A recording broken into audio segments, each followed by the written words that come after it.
Shalom, Bapak Saudara yang dikasihi Tuhan. Pesan firman Tuhan pada hari ini diambil dari Injil Markus pasal yang ke-14.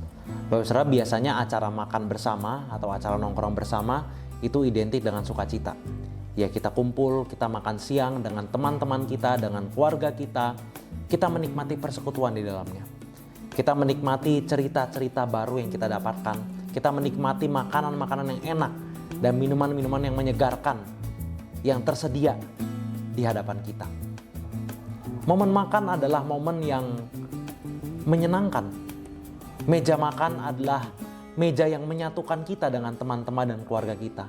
Dan kita bisa menemukan sukacita yang besar di dalamnya. Tetapi tidak semua momen makan bersama adalah momen yang menyenangkan. Bapak Saudara, dalam Injil Markus pasal yang ke-14, terkhusus ayat yang ke-12 sampai 26, kita bisa melihat adegan-adegan malam perjamuan terakhir antara Yesus dengan murid-muridnya. Dan pada saat itu jelas bukan perjamuan atau acara makan bersama yang menyenangkan.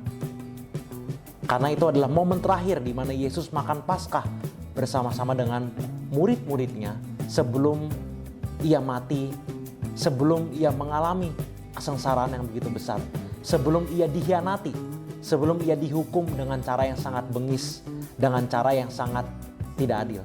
Yesus pun tahu ketika dia mengadakan malam terakhir ini, malam perjamuan yang terakhir ini, dia tahu bahwa ini adalah momen yang sangat menyedihkan.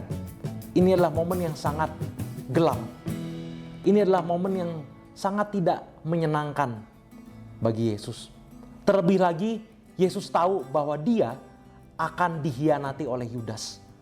Dia akan disangkal oleh Petrus. Dan dia akan ditinggalkan banyak muridnya. Jadi Yesus tahu bahwa dia akan mengalami semua kesengsaraan ini. Namun yang menarik adalah Yesus tetap memecah-mecahkan roti dan memberikan anggur bagi mereka semua. Ternyata kasih dan komitmen Yesus tidak ditentukan dari kesucian atau dari kebenaran murid-muridnya atau pengikutnya, tetapi dari anugerah dan ketulusan hatinya bagi mereka.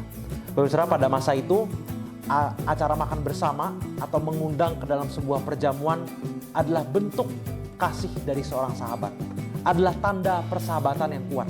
Artinya ketika Yesus tetap mengajak makan murid-muridnya yang kelak nanti akan meninggalkan dia, yang akan mengkhianati dia, yang akan menyangkal dia, ini menunjukkan kasih Yesus yang begitu besar, begitu dalam bagi para murid-muridnya. Dan Bapak Saudara, bukankah ini juga kabar baik bagi kita semua? Bahwa meja perjamuan Tuhan itu terbuka bagi kita semua yang berdosa. Bahwa tidak ada orang yang terlalu kelam, tidak ada orang yang terlalu gelap, yang tidak bisa menerima kasih dan anugerah dan pengampunan Tuhan.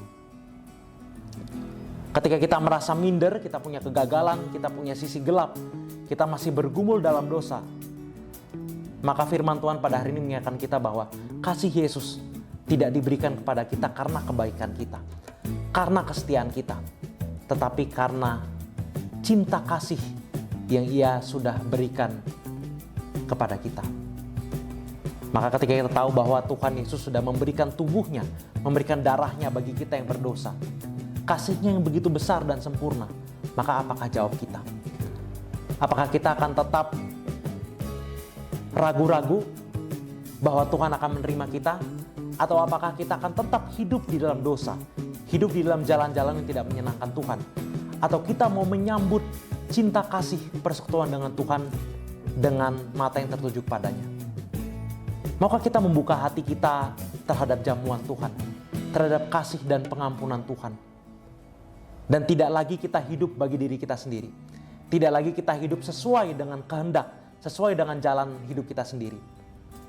Tapi maukah kita mengikut Tuhan, mengiring Yesus seumur hidup kita di dalam seluruh aspek kehidupan kita? Bukankah Dia sudah berikan yang terbaik bagi kita?